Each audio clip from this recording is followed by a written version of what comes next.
Hello everyone, welcome to our channel Education Hotspot. So here in this video we are covering one more important topic for our MSOE 01 examination. देखिए, अगर आपसे crisis in higher education पूछा जाता है कि भारत में जो उच्च शिक्षा प्रणाली है उसमें क्या क्या परेशानियां हैं, क्या क्या दिक्कतें हैं, तो हम क्या एक्सप्लेन करेंगे।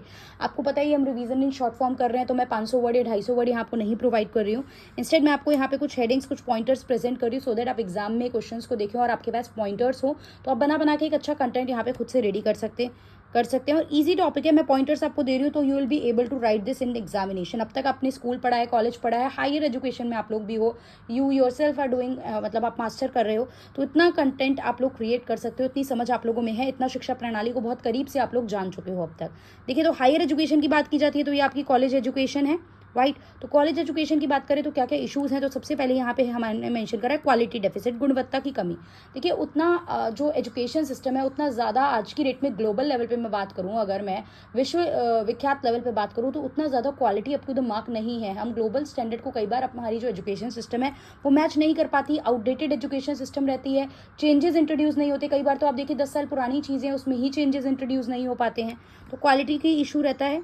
स्ट्रक्चरल अनएम्प्लॉयमेंट, मतलब जो आपको पढ़ाया जा रहा है उच्च लेवल पे हायर एजुकेशन, स्कूल, कॉलेजेस वगैरह में, वो कॉलेज की जो आपकी एजुकेशन है, वो जो जॉब में रिक्वायरमेंट है, जो मार्केट में जॉब चाहिए, वो फुलफिल नहीं होती है। जो स्कूल में, कॉलेजेस में ट्रेनिंग दी जा रही है, वो जॉब के लिए फुलफिल, मतलब जॉब को मैच ही नहीं कर रही है। वो स्किल्स जॉब के लिए इनफ है ही नहीं। वहाँ की स्किल्स के लिए आपको अलग से कुछ कोर्सेज करने पड़ते हैं, या फिर जॉब के लिए अप्लाई करते हो, वहाँ पे आप प्रॉपर ट्रेनिंग लेते हो और आप देखते हो कि हमने ऐसा कुछ तो अपनी एजुकेशन सिस्टम में अब तक पढ़ा ही नहीं है, तो उस वजह से कई बार काम भी नहीं मिल पाता है, क्योंकि आपकी स्किल्स ही मैच नहीं करती है। तो बेरोजगारी, स्ट्रक्चरल अनएम्प्लॉयमेंट रहता है। फिर आता है कि उतने टीचर नहीं है, फैकल्टी शॉर्टेज है, शिक्षक की कमी है, वही आप कॉन्ट्रैक्ट बेस हायरिंग करते रहते हो, बहुत सारी पोजीशन वैकेंट है, आज भी फुलफिल नहीं है सीट्स पूरी। क्वालिटी इशू है, कई बार टीचर्स जो डिलीवर कर रहे हैं, जो पढ़ा रहे हैं, वो अप टू द मार्क, वो क्वालिटी, वो चीज़ें आपको डिलीवर ही नहीं कर पा रहे हैं, राइट। कई बार होता है जितना बुक में लिखा है पढ़ाया, दैट्स इट, बस इतना पढ़ लो, उससे इतने नंबर आ जाएंगे, बट उससे कनेक्टेड चीज़ें, एक्स्ट्रा चीज़ें, प्रैक्टिकल लाइफ में उसका क्या इंप्लीकेशन है आपके लिए, फर्दर लाइफ में वो कैसे इंपॉर्टेंट है, आप उसको कैसे इम्प्लाई कर सकते हैं अपनी लाइफ में, अपनी स्टडी में, तो ये सब चीज़ें कई बार कमी हो जाती है। तो क्वालिटी की कमी रहती है यहाँ पे। सब तक रीच नहीं है, आप देख रहे हैं हायर एजुकेशन इंस्टीट्यूशन लिमिटेड हैं, बहुत से बच्चे ऐसे हैं रूरल एरियाज़ वगैरह के, बैकवर्ड एरियाज़ के, जो मेन स्ट्रीम में आके कई बार एजुकेशन नहीं ले पाते हैं। हालांकि न्यू एजुकेशन पॉलिसी की वजह से, हालांकि ओपन एंड डिस्टेंस लर्निंग की वजह से ये चीज़ें थोड़ी सी आप इस पर वर्क कर पा रहे हो, आप थोड़ा सा सब तक इसको पहुंचा पा रहे हो, लेकिन ये फिर भी यहाँ पे हम देखते हैं लैक ऑफ एक्सेस रहता है। प्राइवेटाइजेशन एंड कमर्शलाइजेशन, हर चीज़ का निजीकरण और व्यवसायीकरण हो गया है, तो प्रॉफिट मोटिव की बात होती है। मतलब आप काफ़ी percentage of the higher education institution privately owned आज की डेट में हो गए हैं, तो वहाँ पे निजीकरण है, व्यवसायीकरण है, तो वो उस अकॉर्डिंग अपने प्रॉफिट के अकॉर्डिंग चीज़ों को फुलफिल करते हैं। उनका मेन एम सोशल वेलफेयर या एक अच्छे सिटीजन क्रिएट करना नहीं होता, उनका मेन एम अपनी पॉकेट भरना, अपना वेलफेयर, अपना प्रॉफिट होता है। फिर शोध की कमी, हालांकि मैंने अभी बताया न्यू एजुकेशन पॉलिसी पे वीडियो बनाई कि अब फोकस करा जाएगा, रिसर्च पे फंडिंग बढ़ाई जाएगी, रिसर्च पे ज़्यादा से ज़्यादा फोकस किया जाएगा, रिसर्च के टाइम को भी कम किया गया, सो दैट ऐसा ना हो 10-20 साल इंसान रिसर्च ही कर रहा है तो इंसान इंटरेस्टेड ही नहीं होता था उस चीज़ में, अब उसके टाइम को भी कम किया गया है। बट यस, फंडिंग जो है वहाँ पे कम देखने को मिलती थी। अब आप देखते हो रिसर्च फेलोशिप का अमाउंट भी बढ़ा दिया गया है। पहले जो रिसर्च फेलोशिप में अमाउंट मिलता था वो कम था, तो स्टूडेंट उतना ज़्यादा इस चीज़ के टुवर्ड्स इंटरेस्टेड नहीं हो पाते थे, और रिसर्च भी बहुत कम हमें देखने को मिलती थी, बहुत कम लोग रिसर्च कर रहे थे।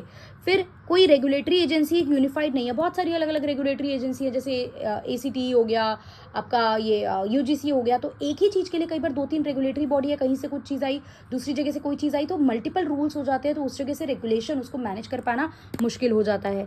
फिर राजनीति दखल, यहाँ पॉलिटिसाइजेशन ऑफ एजुकेशन हो गया है।